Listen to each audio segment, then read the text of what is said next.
Oh, holy hell. Now, we're going with the cell phone today because, computers blow up, laptops suck. So you get me in all gloriness on my Android phone. So good morning, kids. How the hell are you? Doing I'm good. having a great Good. time. I'm having a better day than you are right now, apparently. Dude, Like, I am literally running on fumes. We dropped my niece and goddaughter and her new husband off about 12:30 last night, got back home around 1. Then I had to shut down the damn farm so feed all the animals. So I got to bed somewhere around 2, and then the dogs decided they had to go potty at 4:30. So yeah, we're going on about 2 hours of freaking miraculously horrible sleep. So, but we're here and we're ready to rock and hang out and make fun of Peyton as much as possible. We'll That's give what a I'm little here bit P before we play our clip, but we do have a special surprise clip for you guys. But I want to get more people on here so more people can see this in all its gloriness. for. I Or gotcha. goriness, maybe oh, goriness. I think it is Yes. from this weekend. Yeah. Yes. Some people know. It's not Yeah, it's exactly 100% what you think it is. So, but it was a damn good freaking wedding last night. I mean, started off slow, but once the dancing started slow, but then once people got into it, it was fun the whole night. It was yeah. good. Did Peyton do karaoke? No, I didn't do any karaoke. I mean, Elizabeth was singing loud enough to call it karaoke, but So I found the we're bartender for being the summit. The bartender was good. I liked her. Yeah, and the photographer was awesome as well. Yeah, dude, I'm going to talk to her about coming out as well. The DJ sucked. I didn't care for him, but Absolutely. that dude had no idea how to do a playlist. He would, Peyton's pretty eclectic when it comes to music, but this dude was just all over the map. Yeah. Things And then if we're all out there dancing and having a great time and do a fast-paced song, don't play something slow right after it because we're like, okay, all right, and let's instantly clear the floor. the mood is killed. Yeah, the mood is killed. Everybody go get a drink or something. We'll come back when this one's done. Yeah, no. I really the cool thing that they did though was stay on the dance floor by the number of years you've been married. I didn't realize that Corey's parents have been married for 63 years. Yeah. Well, I knew mom and dad were up there at 53, but Jim and Barbie have on 10 years on them. That's a lot of years putting up with somebody else's dirty laundry. I'm just saying. That's very true. Oh goodness. And then they said, okay, since you're the longest couple together, do y'all have any tips to give to the newly married? And Grandpa looks over at him and goes, just say yes, ma'am. Just keep saying yes, ma'am. I said, Grandma, do you have anything to say? And she goes, nope, that covers it. And you should see the amount of beer and liquor we have left over. It is insanity. And I went off what the people told me to pick up, and holy hell, we've got so much liquor. I went over to the bartender towards the end of the night, and I was like, so how much did we kill? And she goes, almost everything I'm still on the first bottle of. So I don't know why we got 4 bottles of everything. And I was like, oh, my God. Yeah. Yeah. So we are going to be stockpiled for quite a bit. So before we get in this game, P, let's roll that other footage and show this in all its glory. Okay, so here's the clip.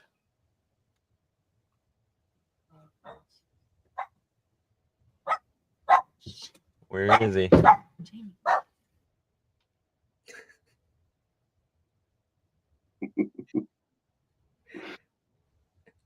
I imagined more frolicking. It was at the beginning. Frolicking. Once we started handing out beers, it was really, really hard to do. Yeah. You toss one over. I didn't notice you threw one over people's heads. Yeah, I threw it right over to Wade.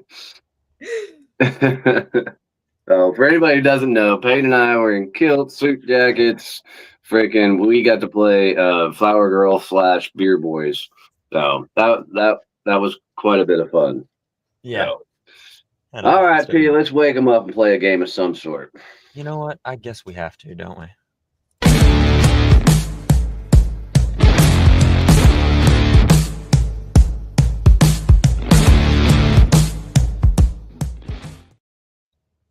All right. Not a normal game by any stretch of the imagination, but I've got I found a bunch of ads, Facebook, Amazon, Temu, they're all just like AI generated or just like bad Photoshop. And so I'm just gonna ask y'all, would you fucking buy it? Because some of these I'm losing my mind over. So starting from the top, creative cat hammock, but you see the problem, right? There's no hammock. There's no one, there's no hammock, but the cat's arm is a tail. Oops. Huh. Yeah. Yeah, I don't think I'm buying that one. No. No, that's fair. No. I'm in. No. If that cat comes with it, we might make some money off the cat.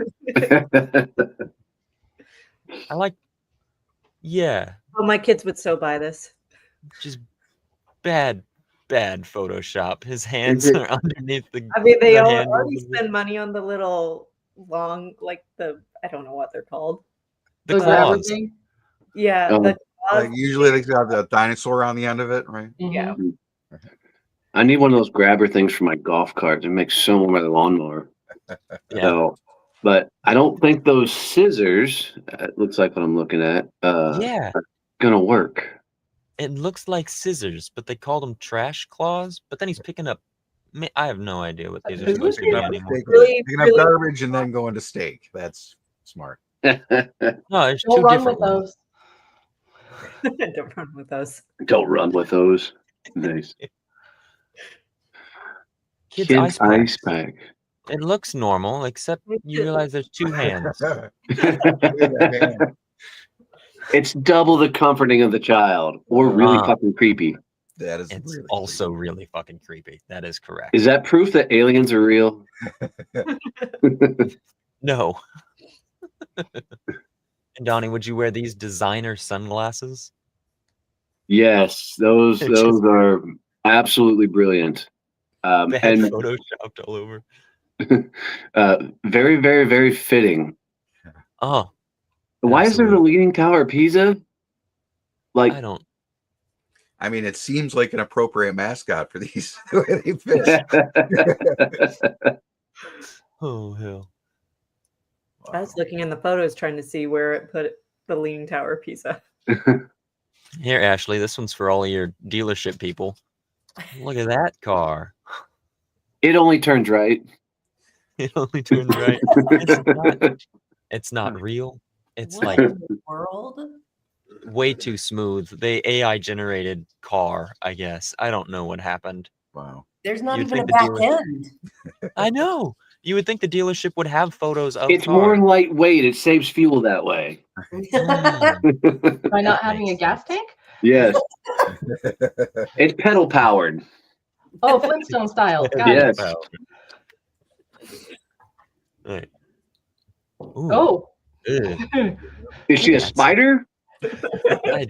No, she's the child of the other one with the hand. That's what happens when she grows up. Yeah. Yeah. Yeah. I'll give us one more to keep us rolling. Oh, It took a minute for me to see it, but his arm. Oh, I thought it was like a graphic, but that's not a graphic. no. That's No, That's That's his terrifying. arm. stretched. Located it. he's Gumby. he is Gumby. Absolutely. Oh. I don't have anything for this one. And that one was posted on like every Fire Stick TV or whatever it is for everywhere. Wow. This was their NFL poster. I was like, huh. Well, Wow. it doesn't make me want to watch football any more than I already do, but I mean, I've seen people's arms do shit like that when they get hit and land wrong, but Yeah. not while just running. yeah. I Yeah. can't watch those things. Do you watch those? Like, can you watch those replays? Are you like it? Yeah, I cannot. I have to I can't watch rewatch it. them. See, I don't watch the games, but I watch the highlight reels all day But the long. I can't- injuries, Yeah, well, I don't necessarily want to see the injury because once you see an ankle doing like this, Yes, you I know, can't feel that. I'm like, ah. I watch it and I'm like, oh, I don't want to see that again. But Ethan, come here and look at this. Come watch this. It's like the thing where you're like, oh, that tasted terrible. Who else? It's wants to almost taste it? right. You want somebody else to confirm that it's as bad as it actually is. Sharing the pain. Absolutely. Yeah, Absolutely. 100%. Paul McCartney let's said, make I can fun tell of Camille. No one. He said no one wanted the Wordle today since 2 of us are sleepy. Yes, that is Yeah, no, absolutely correct. it went really bad today. All I would have said was like fuzzy, whatever that fucked up word was. Woozy. Woozy, that's it. And we sucked at it. This is Camille Diaz, wealth strategist with Serenity Financial. Everyone goes to school to learn things like reading and writing. But what we really needed to learn were things like how to have healthy relationships, how to raise kids, and how to build wealth. Camille is passionate about sharing these big money secrets and more because when done right, they really work, and most people don't know they exist. And today, Camille gets the hot seat with the Success Champions team. What's up, one of my favorite pirates? What's up? Oh, I brought something for man, you. if y'all don't have the pleasure of knowing Miss Camille, there she goes. Love You're so darn sexy. Oh, we have a picture together from Babs last year. Yay! Me, I don't have one, but I would totally do it. Do you want to borrow things for this year? Because I just went to the Ren Fair this weekend and we costumed 8 people out of our Oh my closet. goodness. Yeah. That's Elizabeth. Elizabeth has a whole closet. Like, she could totally dress up a ton of women. I could do another guy, maybe 2, but she could probably do like a school bus full of freaking women. That's Yeah. amazing. Absolutely insane. Well, Camille, thanks for hanging out with us, love. It's I love how you show up and continue to put yourself out there. You're an absolute pain in my ass, and I love everything about that. So stoked to have you on the show. Freaking tell the world a little bit about you. Then how can we really screw up your business? I mean, help you out. Awesome. Sounds fantastic. Thanks for having me on. Let's see. I love to share big money secrets that shouldn't be a secret. I promote things like zero net cost group benefits, tax-free retirement, guaranteed lifetime income, and life insurance you don't have to die to use. So cool things like that. How can you screw up my business today? Let's find out. I would love to talk about the follow-up strategy. I've met tons of people. I get to talk to them sometimes. I do reconnect with people and intentionally message, but I would love a stronger, more, structured, I guess, kind of strategy for how does one maintain the relationships as your network grows? Because as I start to know more and more people, which I've been networking for years, so I got a lot of people in the database, how do you maintain the connection with them? And kind of sort through to figure out who are we maintaining the connection with? Is it new people? Is it previous people? And what sort of cadence it works for that, so that they don't forget you, other than just like post on social media. I mean, like more one-to-one talking to them, sending messages, things like that. The balance between they still remember me, but I'm not a pain in the ass. So how does one do that? And I'd love to hear from all of you what you use for that. Yeah, it's really simple. Just don't follow up. Okay, I'm done. Y'all take it from here. Just ignore them. Yeah, okay, business ruined. Good job.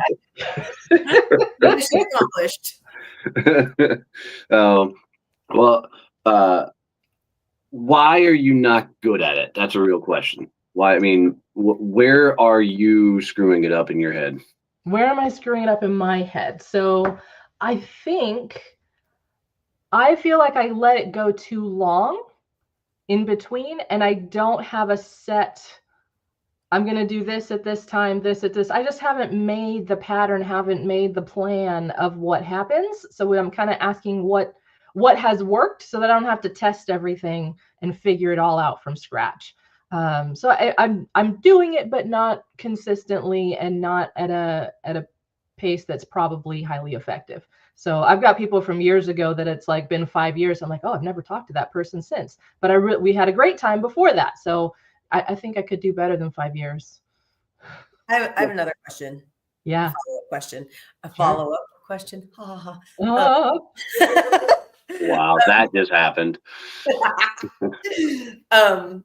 Are we talking about just networking friend people, or are we talking about prospect could be business people? Well, I guess you can do yes, that is the question. So how would I do differently between someone I met through networking who should be an ideal power partner, and someone who is a potential prospect or even someone who's, I mean, been a client in the past, I've got that going. So that I do. But that was another question too. Like yeah, if they've been a client. I do annual reviews with all my people and check in with them. And so that part's already happening.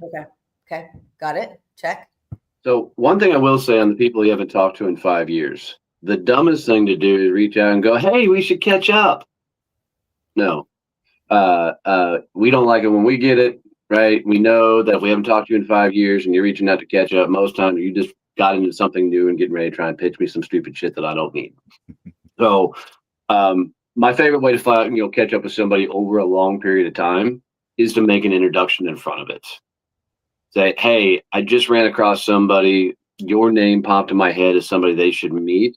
Let me introduce you to so-and-so. If you're ever ready to catch back up, I know it's been a long time. Let me know. If not, cool. But I want to make sure I made this introduction for you. Right now, you're giving them something versus just coming out of the cold saying, I just became a financial advisor and we should catch up. And we, haven't talked in 20 years. Invite for me. Yeah, no, that's so yeah, take them something first.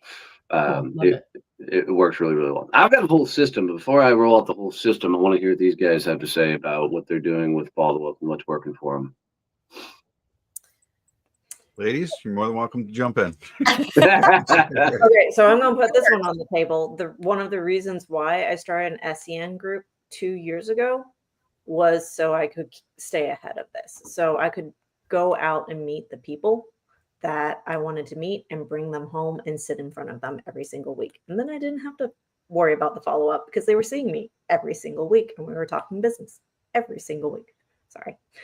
That was a push for SCN, but I mean, that's literally what I did. I said, okay. So if you suck at follow-up, the answer is start a SCN group. Then that takes care of everything. It's a brilliant idea. So I will get on that. But usually SCN groups have 15, maybe 20 people if I really crush it. What about all the other people, or do I just ignore them? Yeah, Camille, I mean, if you're inevitably going to meet a lot of people through SCN and networking in general. I think, to Jessica's point, what Donnie's probably going to get into is, the power partners that you want to network with regularly are going to be in your group. You're going to see them regularly. You're going to be intentional about it.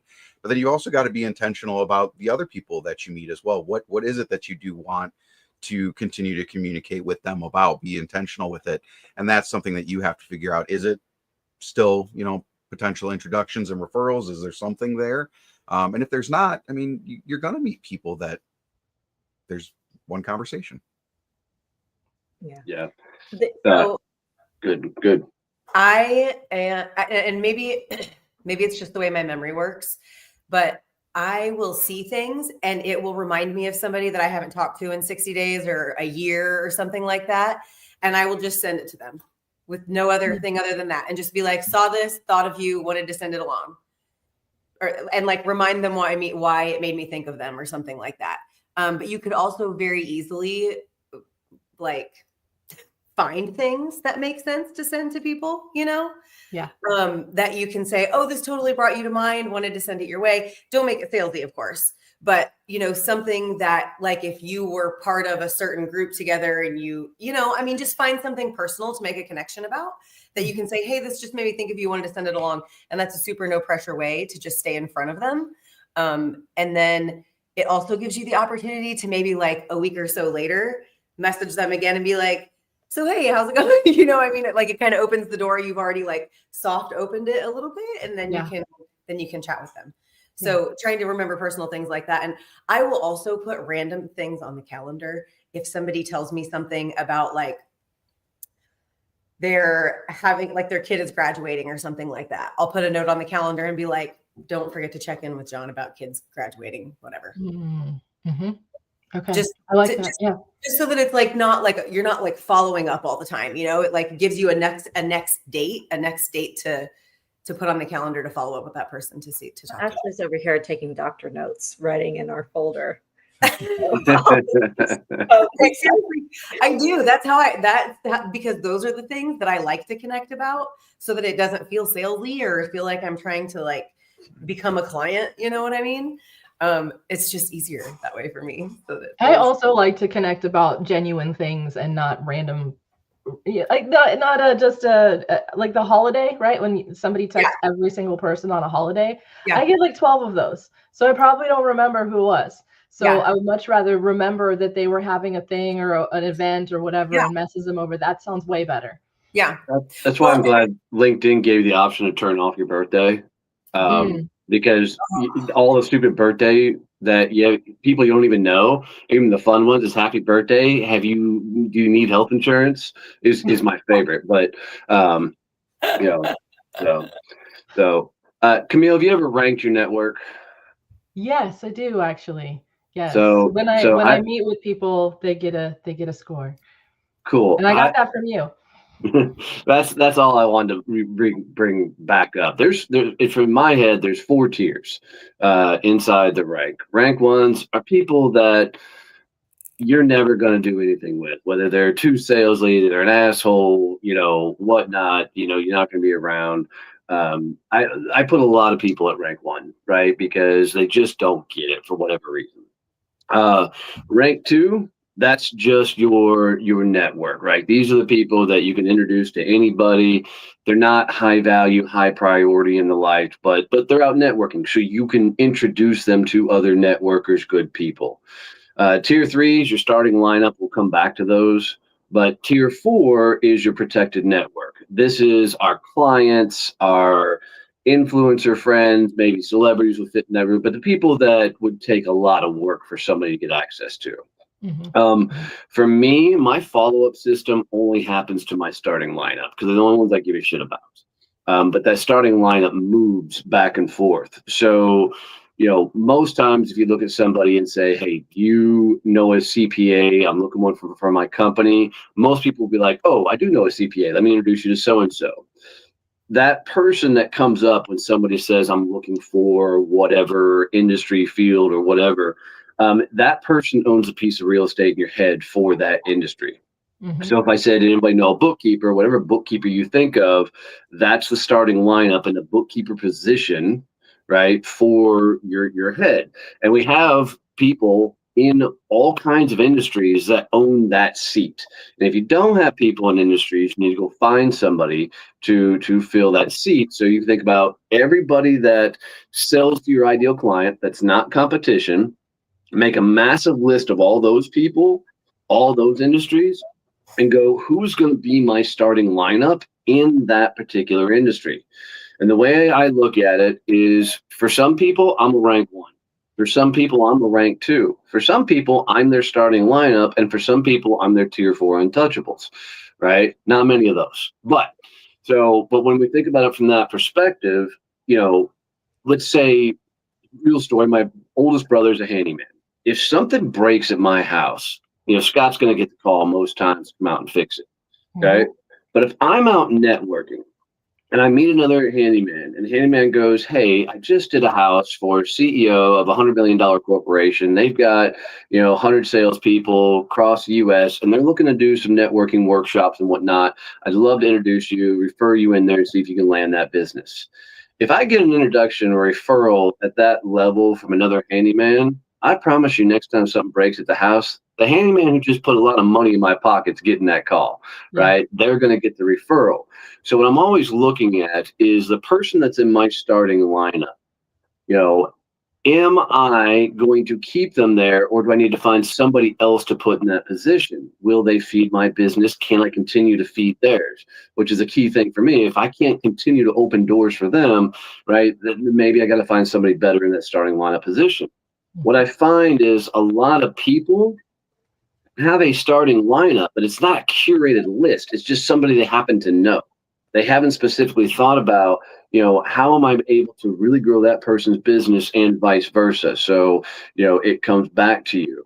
So one of the things I would challenge you to look at is your starting lineup actually curated with the right people, or do you have a lot of people filling those seats that aren't bringing a lot of value, and you're not able to bring a lot of value to them? So, and that allows me to not have the pressure of trying to follow up with everybody. I'm always trying to look at those tier 2s and go, can this person move up to a tier 3 starting lineup seat for me? Okay. right? Yeah. And that's helped me a lot to keep my head straight, because there's a reason we haven't followed up with somebody in 5 years, oftentimes, Mm-hmm. right? And so you have to look at it. This person I haven't talked to in 5 years, are they in a position now that maybe they're in a starting lineup seat? And then I can dial into that. But I find most times that they're still at where you left them. Yeah. The example that I was thinking of was someone who actually has changed positions and is now, we need to get back together because they're in a completely different role than what they were in before. And it could actually be a good connection. Whereas before that it wasn't really, which is why we haven't, and we just ran into each other at an event.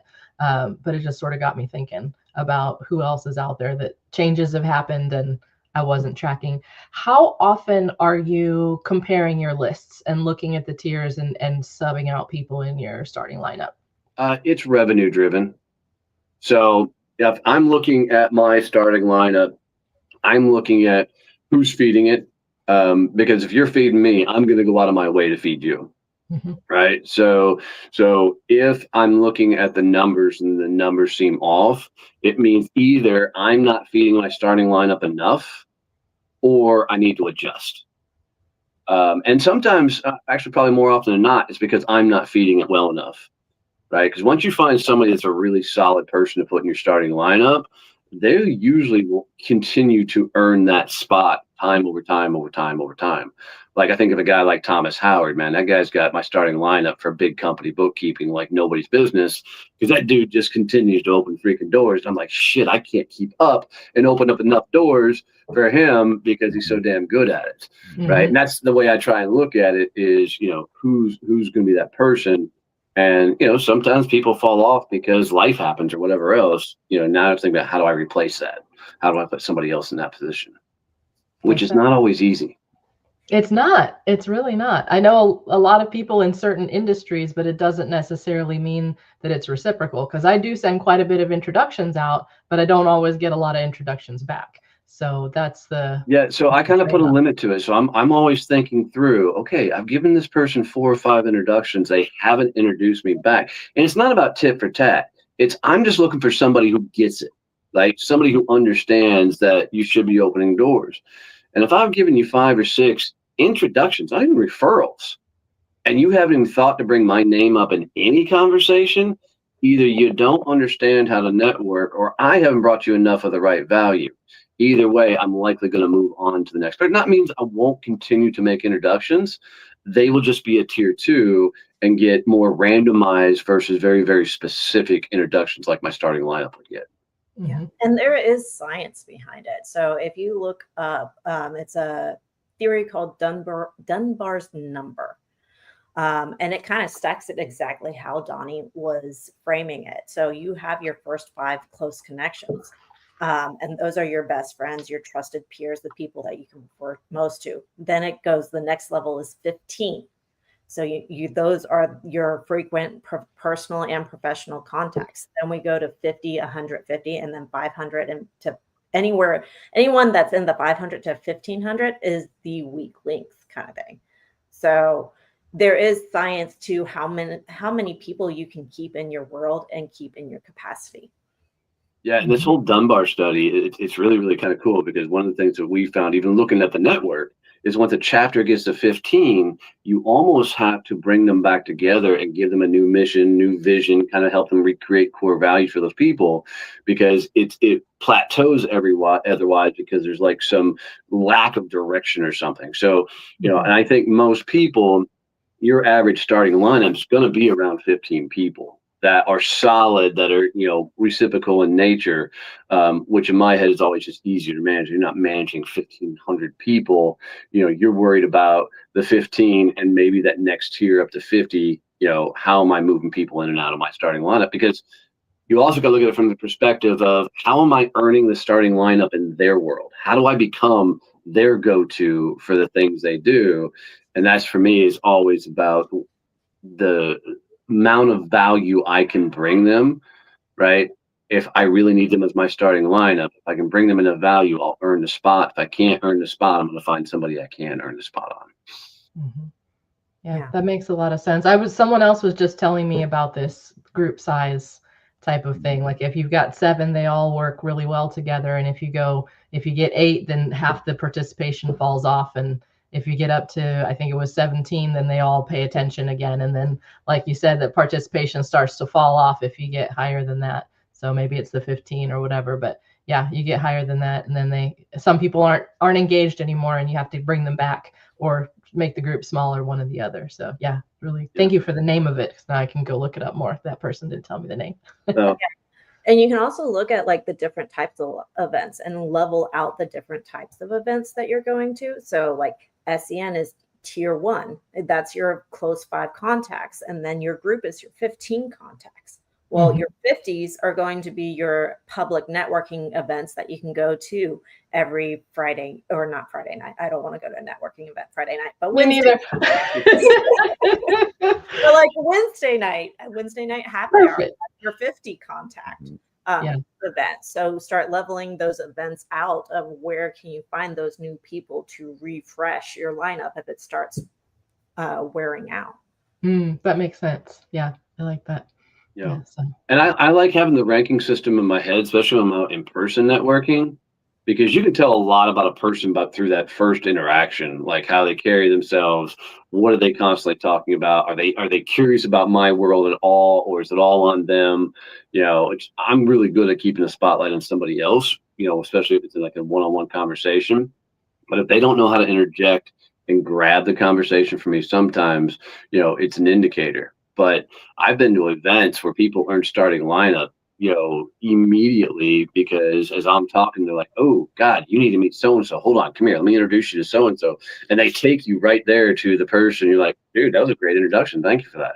Right. Now in my head, I'm like, "Shit, how do I reciprocate right now? How do I, get them exactly where they need to go?" And it amazes me how many people don't think that way.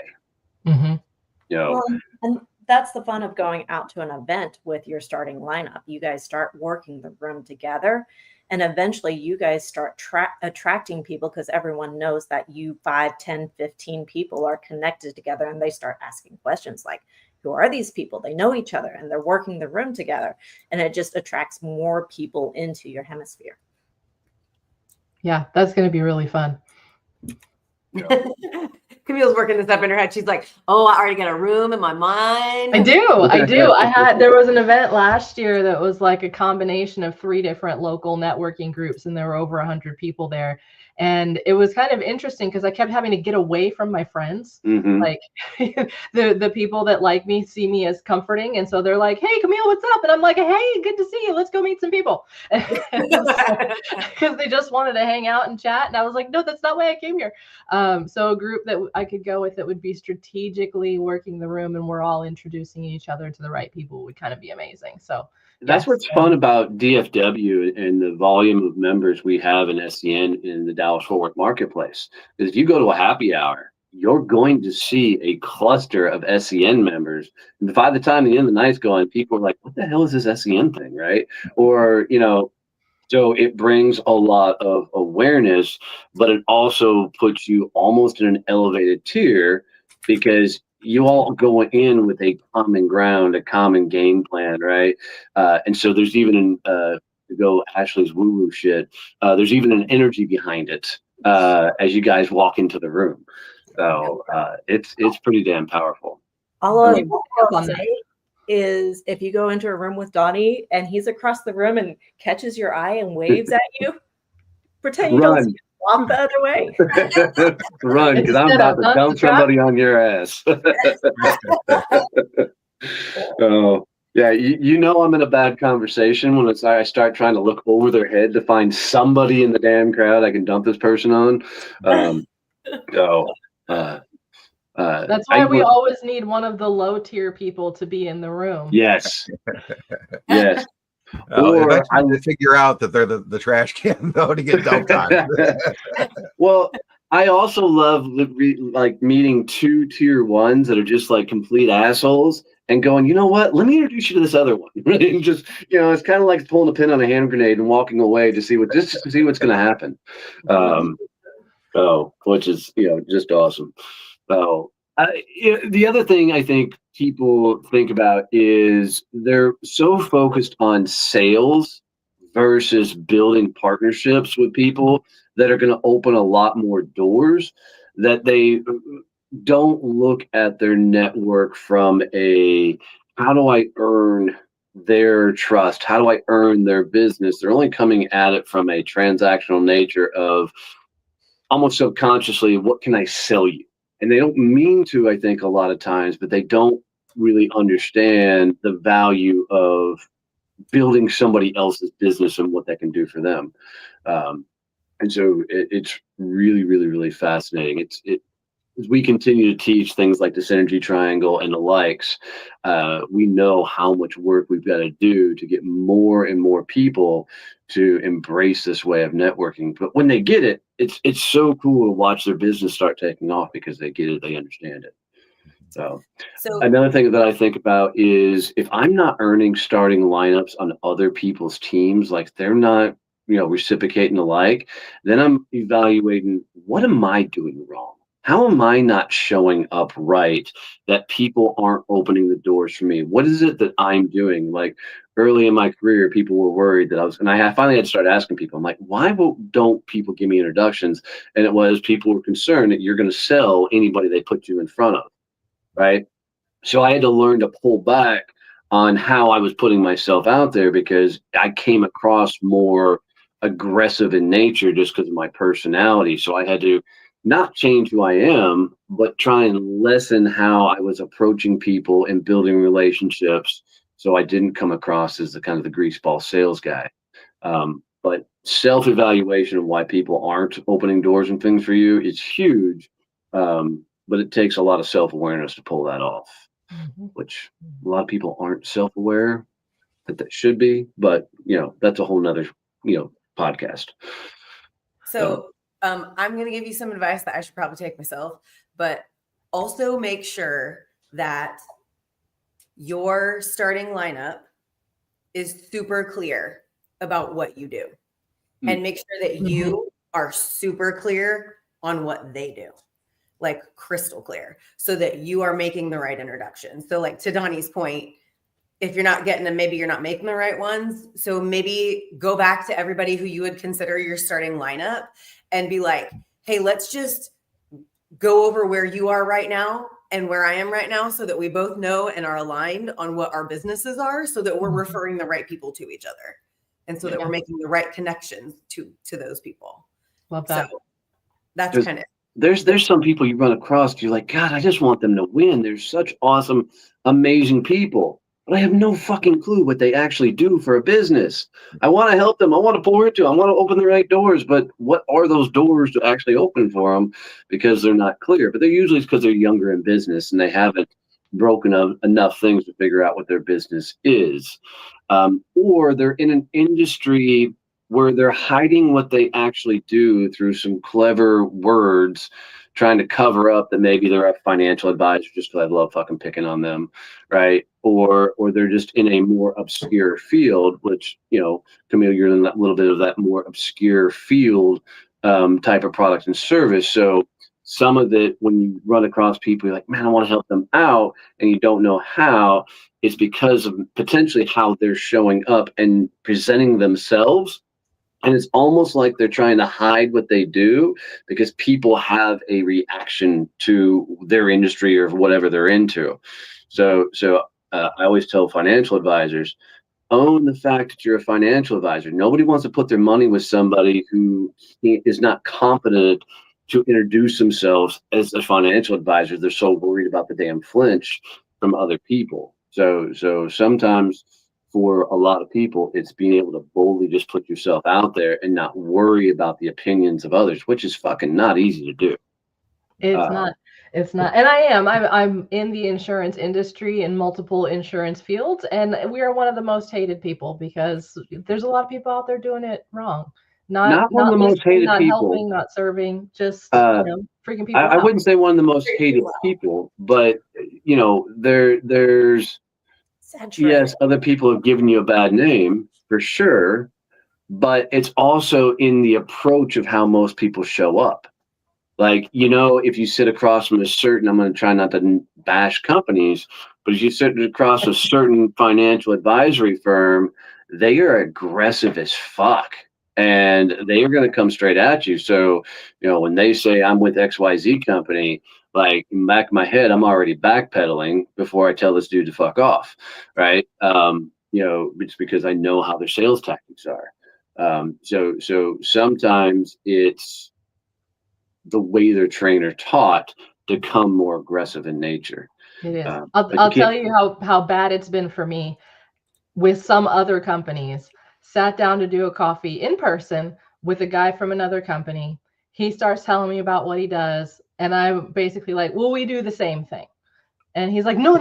Yeah. And I was like, well, we do the same thing. So like, we don't really need to have this what else do you want to talk about? Like, what else do you want to talk about? He got out a flip chart. That's when you use the cell phone or the presentation.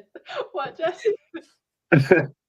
So I wouldn't say that it's necessarily it's very highly saturated market for you. Yeah. Like I can put on a happy hour and make sure to not invite any financial advisors, and there will still be financial advisors that figure out how to get there and where it's at. So they are very good at finding stuff and being there and being in person. And so it just comes with the territory of being in that space. It does. So, but like to Donnie's point, it's all how you get trained. It's all where your focus is. Are you teaching people? Are you helping people? Are you listening to their genuine questions and then figuring out if you can solve them or not? Or are you just assuming that every single person you meet needs the thing you do because the thing you do is awesome and you're going to force it on them? And it's just different. It's a completely different way of operating. And I've always all my background is in teaching, and so the listening and the actually solving the problem is much more what I'm about than just like, hey, you need my stuff, because not everybody does. I've met so many people that like they're good or they're not a good fit, and then I'm not going to spend time there. So it's really doing the discovery first, but it's total mindset shift to where a lot of people, like you said, get trained to do. Well, and I think a lot of rooms are tier 1 rooms.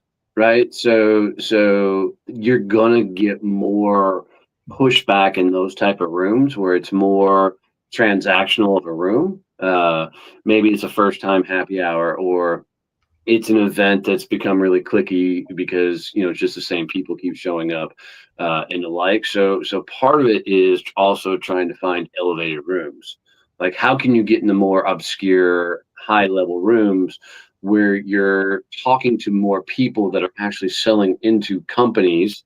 This is why we tell most of the SCN groups to start their own happy hours, because a lot of business happy hours are just financial advisors, realtors, mortgage, all great people, right? But not at the level we need them. When you start getting around people that are actually selling into companies and corporations, right, you won't catch so much flinch, especially with what you do, because it's an elevated conversation.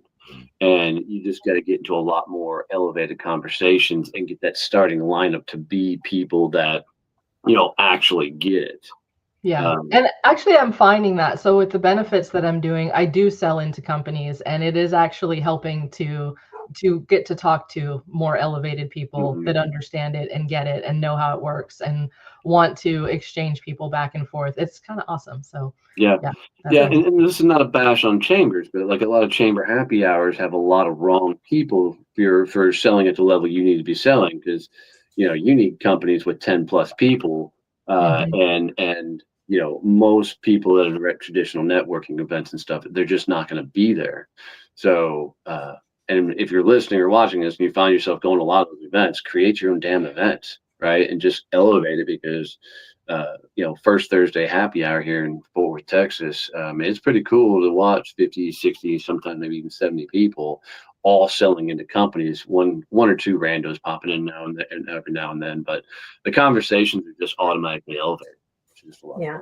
The other thing I like to do is find a new event and find a new event that you have one strong connection that you're wanting to build with, and go to the event with them. That way you are forced to start talking to new people. Remember how you're saying, hey, everyone's here and they're hanging out in a group.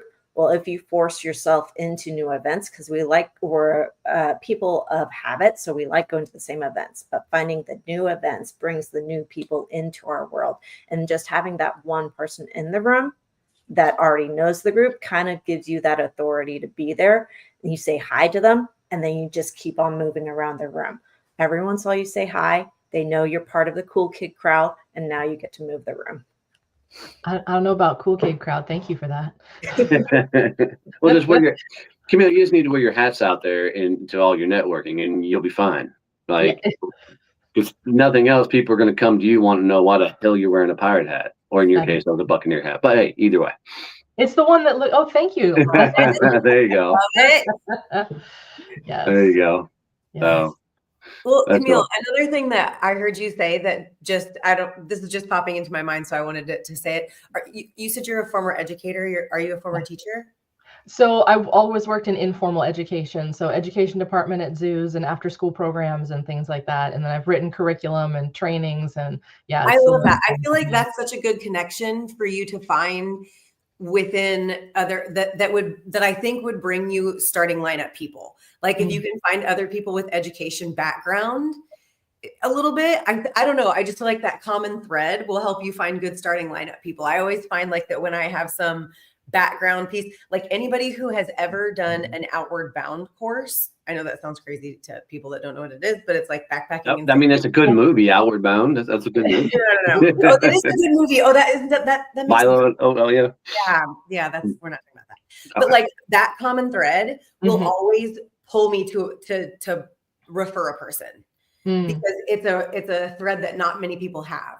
So it's just something that I feel like I look for in like certain connections that I look for in people, because I know that they will be good connectors for me. I know that one thing will make them be a good connector for me. And maybe it's not the education background, but you saying that just made me think that like, if that's part of something that is your background heavy, that you would find good referral partners in other people who have that in their background. Who have similar things. Yeah. Because you have similar values in that sort of way, you know?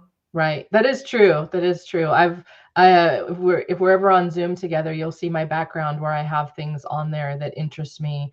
And so there's like a ballroom dancing picture. There's a picture of me in Hobbiton because my nerd level is high. And then there's a Formula One racetrack because I love watching F1 stuff. And so I've got quite a few things on there that kind of, that's awesome. In hopes of making connections. And there have been some that people are just like, oh, tell me about that thing. Like we can't even have a conversation about anything else until we talk about that thing first. So it's pretty fun. That's awesome. One thing that I keep having to point out every time I talk through about having your starting lineup is you can have multiple people in one seat. Like I've got so many amazing friends that teach LinkedIn that are in starting lineup roles for me. But what happens in those cases is I'm matching people up based on personalities. Yeah, exactly. That's what I was saying. Right. So sometimes Melissa Cohen's getting the introduction. Sometimes Leah's getting it. Sometimes Liam's getting it, or sometimes Ash is getting right. So depending on like if somebody says yoga, it's coming straight to Ash every time. Right. If somebody says hot sauce, it's going to Liam. But you could have multiple people sitting in one seat. You just want to make sure you have a very diversified bench with as many industries as possible. So they're not all sitting in one lane. There's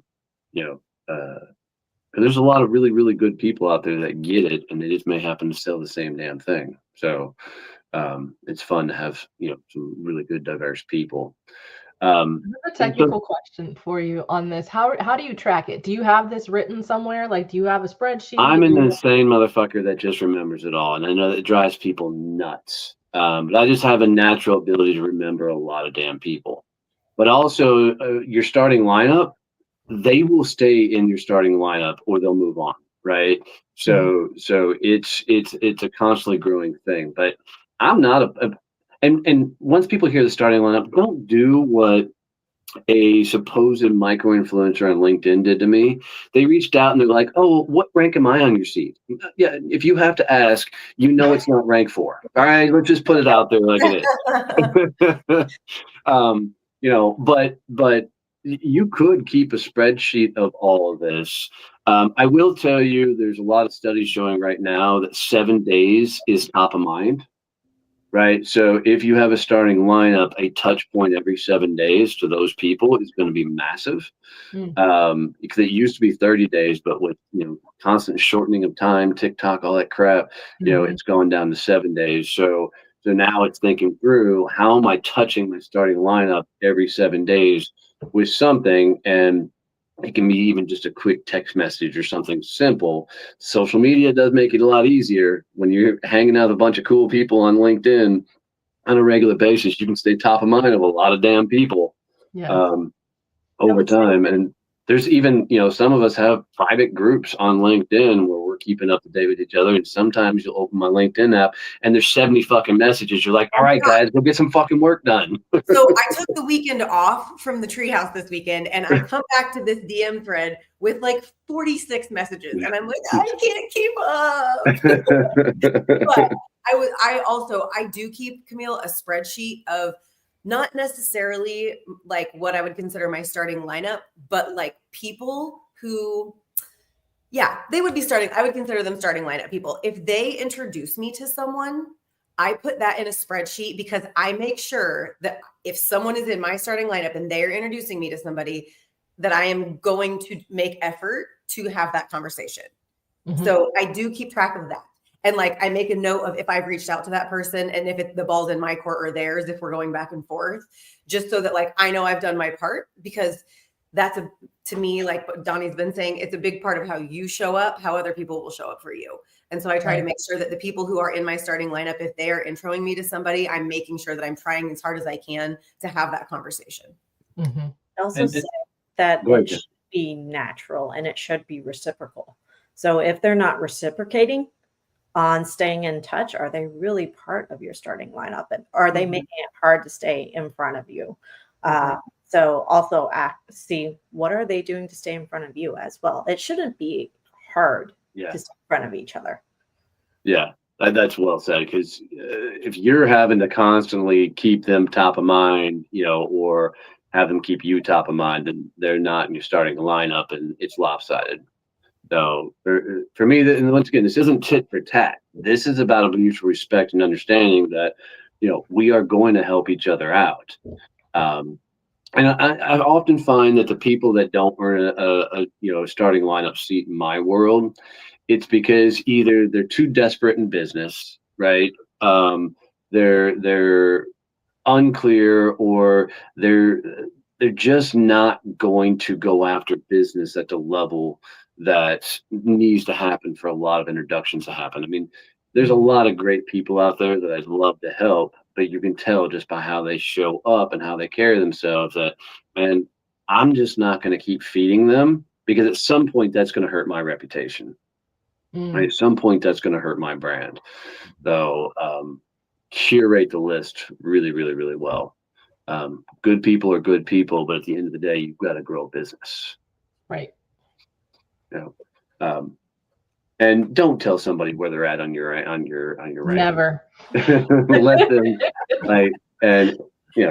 I just still, this person has almost 40,000 followers, and wow, they were really wanting to know where they fell. Yep. No, not doing that. Where they fall now. Lower than they were before. Yeah, a lot. So I'll say one more thing, Camille, before we pop off. Yeah. Make sure that if you have something in your mind, I've been saying this to lots of people, but it really helps me, especially with people in your industry and in the financial services industry. If you can tell me what I would hear your customers say, your perfect customer, if you can tell me what I would hear them say, that makes it so much easier for me to hear, for me to know that person belongs with you. Right. So try to think of what that is and have that narrative in your head, so that when you're talking to somebody, you can be like, okay, so what my customer is going to say is something like, my customers are struggling with turnover. Like they're getting out competed on benefits, and it's costing too much, and they're wanting to do better, but it's really hard because it's expensive, and then they're losing good employees, and they're like, I hate retraining people. I hate retraining people. See, that's perfect. Things like that, so good. I love to know stuff like that about people. Thank you. So much easier. I will say it more. Yes, please. Well, Camille, we threw a whole shit ton of stuff at you. I'm kind of curious, what's some of the highlights, what's some of the takeaways, and what are you going to do with it from here?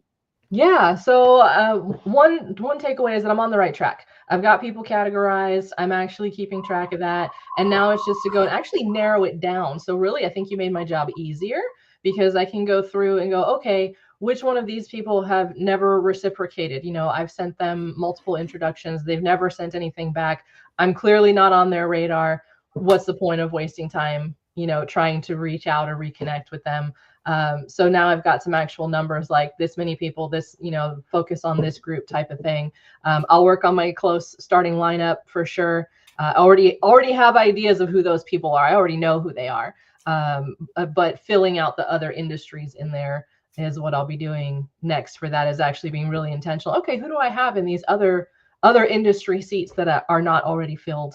And they'll be open until, you know, the right person shows up. But I think you actually made it easier because you made it smaller of what's going to be most important. So that's easier. Thanks. And ask ChatGPT what seats you might be missing. Make a list of seats you think you need to fill, and then ask ChatGPT what seats you might be missing that might be good for you to have. Okay. And one thing I will say is if you do have people that, you know, you've helped out a lot and they haven't reciprocated, in those situations, I will often say, hey, let's grab a Zoom. I want to understand something, and then ask them, hey, I've opened, and you know, especially if you can lay out the introduction and things you've done specifically, and I'm kind of curious why my name's never been brought up in one of your conversations, because I want to understand, am I showing up wrong? Is there something? And sometimes they just haven't thought about it. And they're like, oh my God, let me fix that right now. And they'll start, you know, opening doors. But sometimes I just haven't earned that in their eyes, and I'm okay knowing that. And you know that because they'll beat around the bush about why they haven't done it, right? Sure. You know, but if sometimes they just had not thought about it, or even recognized the volume that you've done for them. Yeah, that's a good point, because I have had people where I've introduced somebody, you know, introduce people together. I see them doing a joint project. I see them doing, you know, whatever comes out of it, and then I never hear anything back. So it didn't occur to me to go back and ask them and be like, hey, what did I miss? Yeah. That wasn't enough for you to think of me later. Also have thick skin in that moment. Because right? Because I will learn something. Yeah. I Donnie, I just couldn't put you in front of somebody. That shit's happened, right? So it's good to know. So, all right, let's talk about upcoming events. What do you guys got? What's coming down? Bernie, you got anything? I do, yeah. Next week, Tuesday, 3 p.m. on the 20th, I'm doing Audience Alchemy, my monthly how to get virtual event. Nice. Awesome. Ash, you have anything? I do. Thursday this week, 1 to 2, Go to Network for Sales, hosted by ComSor, my little SaaS friends. Nice. Jess? I have nothing on schedule right now. Right on. For me, May 19th, we'll be in Times Square, hanging out with Melissa Cohen, Wendy Shore, Kevin Turner, and one more shit, I forget. But that'll be fun. Come hang out. Tickets, I think, are $20. It's almost sold out for that one. So that'll be a blast. And then, of course, in September 17th through the 19th, we have the Badass Business Summit. We're starting to sell tickets again. We're getting ready to start doing the marketing push on that. So that's going to be a blast. But that'll be 3 days here in Fort Worth, Texas, as we freaking go crazy, do some amazing networking. And man, I'm going to tell you, I love the fact that I'm still getting stuff on LinkedIn, people talking about what they're doing from Babs last year. It's so awesome to watch that stuff keep popping up. So, but guys, we're here every Monday, 8 a.m. Central. Camille, thank you for hanging out with us. But each week we are helping you get your week started off, and we put one of our clients in a hot seat and see if we can screw up their business. Help their business out as much as possible. So come hang out with us each Monday. Love you, I mean it. See you, bye.